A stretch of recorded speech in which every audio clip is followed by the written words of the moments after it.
Another quick video on astrology. This is a really key point to help you move forward, and it's to do with the north and the south nodes in your chart. The north node is where you're going, the south node is where you've been. So for example, in my chart, I've got Aries in the south node, and I know that whenever I meet an Aries, they're leading me down the old path. That's not to say I should turn away from them or reject them, but they're just showing me something that I've already learned.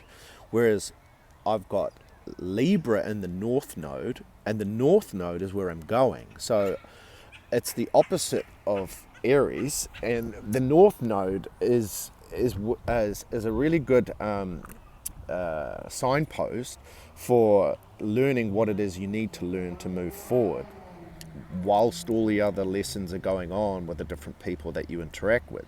So my north node being in Libra means if I can approach every situation from a point of balance, because Libra represents balance, then I'm moving forward. So as opposed to being in Aries, which is impulsive and forthright and explosive, I'm here to learn more about being balanced and being calm and being social and the glue, because Libras are like the glue to situations. Socially, they're very intellectual, and I'm gifted in that area. So learn what your north node is, because that's where you're going. The south node is where you've been. Another really important aspect to look at, opposed from your sun sign, rising, and your moon sign, is the midheaven, which is the 10th house. So the 10th house is really based on what you're here to do. And in that house, you'll find the different signs that show you what your gifts are to help you. For example, if you've got Capricorn in the 10th house, Capricorn's a very ambitious sign. So naturally, you're going to be very ambitious in your career, and Capricorns aren't risk takers. So if you've got Capricorn in the 10th house, you're probably going to be in a career that is not to do with gambling, it's not to do with risk or anything where you might fall, because the Capricorn builds very slowly.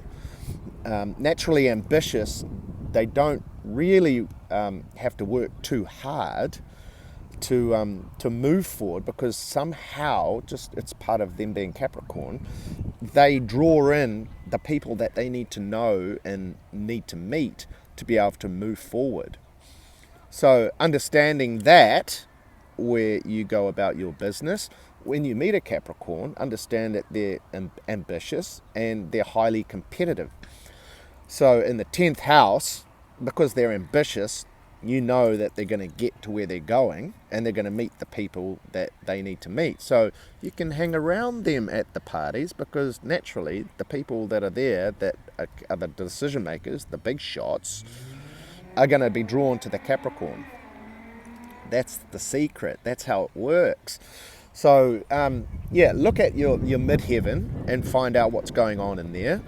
I'm fortunate enough to have Mars and Leo in the midheaven, so I've naturally got the firepower and the energy to be able to push forward in whatever direction I'm supposed to go.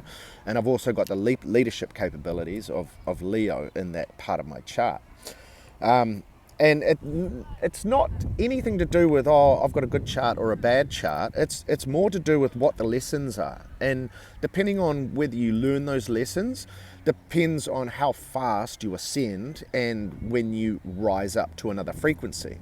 So for example, I didn't know from my journey this is how it worked, but over the years, as I've looked back, I've realized I've moved up like several levels, and the people I used to associate with, I don't actually vibrate with anymore. And as much as I'd like to be friends with them, or they want to be friends with me because I've grown, it doesn't work, and you got to let it go. So understanding that, you understand that the world is unique to you and there's no one like you. So understanding your chart and where you are in your chart and what your lessons are, just learn those lessons, and then the new lesson comes in. Yeah? So North Node, South Node, and Midheaven. Those are quite key to understanding where you're going and what you're doing. I'll get into the planets later because it's very intricate. And, you know, with esoteric arts, which is like numerology and astrology, these types of things are all connected with the esoteric. These are the things or the magic that the people at the top don't want us to know, because I think there's a famous quote by J.P. Morgan, and he says, millionaires don't pay attention to astrology, billionaires do. So there's something in that. Over and out.